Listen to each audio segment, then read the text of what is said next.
Hello and welcome to the Wednesday video. Today's topic is going to be something that I think is a very important topic about gaming. It's in every game. It's one of the most important elements of a game, in my opinion. I mean, it's right up there with, you know, how you play your characters and the role playing and all that stuff. And I've seen it done badly time and time again, but I've also seen it done really well. This isn't a video about, what was bad and what was good. It's a video about how I feel that villains should be made. Now, like I said, every game has villains. I mean, if you're adventuring, chances are there's someone who's opposing you. And otherwise, there really is no point to be, going and doing stuff unless you're just walking around and seeing cool shit. Which then you might as well just be playing a, novel experience. Which, nothing wrong with that, but, I digress. So, in my mind, your villain needs to feel real. Now, this isn't to say that, the kobold chieftain that you're slaughtering his village for this one adventure needs to be super fleshed out, or, the ogre that you're going to go and destroy because he's raiding a village, though he should probably flesh out a little bit. Doesn't need to be entirely fleshed out. This is in regards to those villains that reoccur. The players have built up a semi-emotional connection to this villain. When that villain dies, it'll actually mean something more than just, oh, we got the bad guy. It'll mean, oh, we got that guy. So I think the first and foremost important thing about making a good villain, a good reoccurring villain, is your villain needs motives.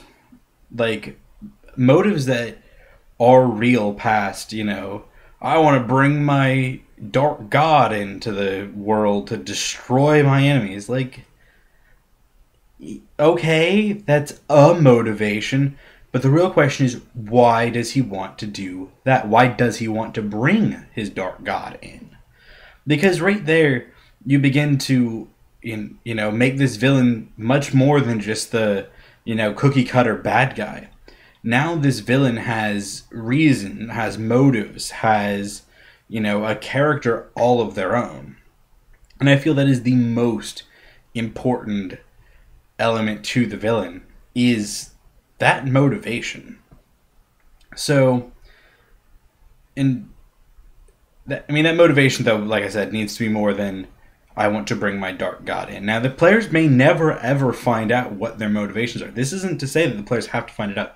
But you, as a DM, GM, ST, whatever, you need to know the motivation of your villain so that you can roleplay them in every encounter properly and consistently, and in a way that he builds a life all its own. So once you've got your your primary motive, your goal, and then you have your motive, I think the next most important thing is then build a background for that character. It doesn't have to be extensive, but you have to know at least, primary turning points for, the character. For example, say you have a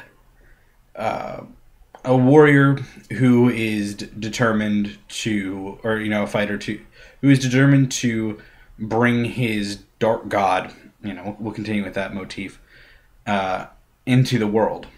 And, say his motivation is that, as a child he was indoctrinated into this belief that this dark god was instead not a dark god that, would, destroy everything, but he was raised that this dark god was in fact salvation and his savior. So, and then to build that background, kind of when did he really get indoctrinated in? How long has he been, striving for this goal? And then, if he's in an organization, how when did those important moments occur in that organization for him? Like, when did he really become a full-fledged member? When did he rise out of the lowly ranks of, servant and, menial cultist or what have you, to being a shot caller and, orchestrating operations to bring his dark god in?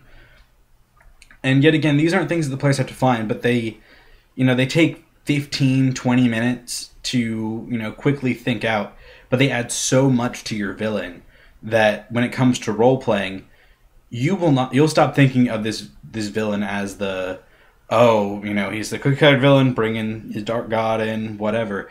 Now he's got a character all his own, so you, as his controller, will want him not necessarily to, you're not going to like bend the game to make him win, but you're going to want him to win in a way.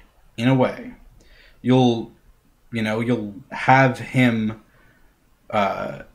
not make blatantly dumb choices. You'll have him, act as a villain. And that brings me to my third point about, making a good villain. Don't play the villain dumb.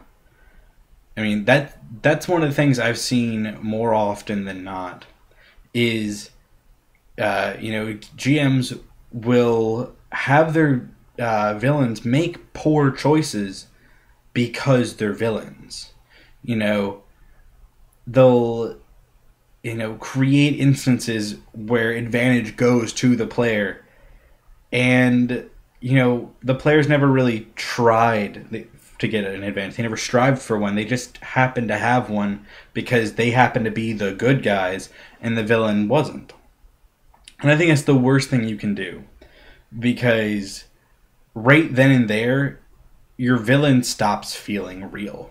It stops feeling like there's much of a RP challenge.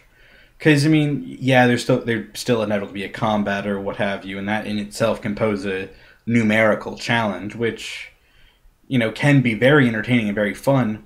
But if advantage always seems to fall to your players, and your villains aren't, reacting in any logical, sensible, intelligent way, then your villain just falls flat on his face. At that point, it doesn't matter if you have, an extensive motivation, a background, and this, that, and the other.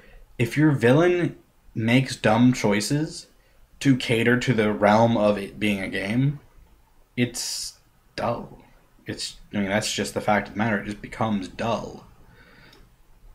So, when you have a villain, think about, what they've done to prepare. If they don't know that there's any threat coming, sure, the, good guys might be able to get a jump on him the first time because he's unaware. He, as a character, is unaware that there's a threat to him. And that makes sense. But, a counter 2 rolls around, this villain should have an idea that someone's on his tail, especially if the players have been hounding him and trying to thwart him or his organization at every turn. That villain should be prepared for possible encounters. And this doesn't mean that you have to, kill your players or make it an impossible challenge, but it should definitely not be a very, they shouldn't be able to kick down the front door. They should not be able to, because that should spell certain death for them, because the villain would have prepared the front door for a frontal assault. And as a side note, I'm of the mind that if it's a situation like that, they have an intelligent villain, they know the villain's there, and they charge in the front door still, I am of the opinion that maybe one or two of them should in fact die for that. I'm not vindictive. I'm not saying that you should kill them, but you should definitely have made it a real challenge at that front door that poses a very real threat and very likely can kill 1 to 2 people, just on the grounds that anything less than that, obviously the dice could determine that no one dies by some miraculous thing, and that could be its own RP area, but there should have been enough resistance at that front door that, you know, they would have to pay for stupidity. Just because, I mean, yet again, that it's a side point. If you don't punish very, very dumb decisions, either by death or by damage or by something, your game also will lose its sense of threat and risk when stupid decisions are allowed to just, continue unhindered. So, to recap, the 3 points, to make a good villain that is reoccurring, he needs a motivation. Aside from his goal of bringing his dark god, he needs a motivation, like a reason why he is attempting this goal, why he is doing it. He needs at least a quick notes background, is point two, of about his life to breathe just that little bit extra into this character to make him seem like he has existed, in fact, before the players encountered him. And thirdly, the villain needs to act appropriately. He needs to react to situations intelligently. If he's intelligent, he needs to, that's the other thing.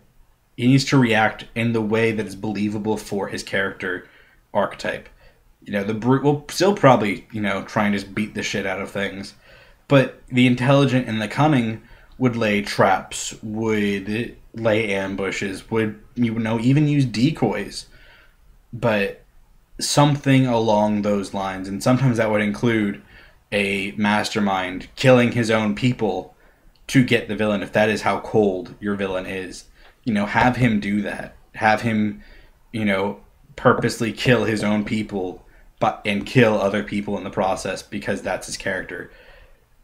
Those are the three primary things, because with those three things, you can very readily build a very believable and good villain that your players would care about being in existence and would tell stories about fighting or destroying, especially if that villain got to continuously come back and be a thorn in the player's sides, and even more so if he's felled one of their party members. So that's my thoughts on how to make a good villain. And I'd love to hear y'all's thoughts, or stories of villains that y'all have made, or bad experiences y'all have had with villains. So let me know in the comments down below, and I'll see y'all in the Friday video.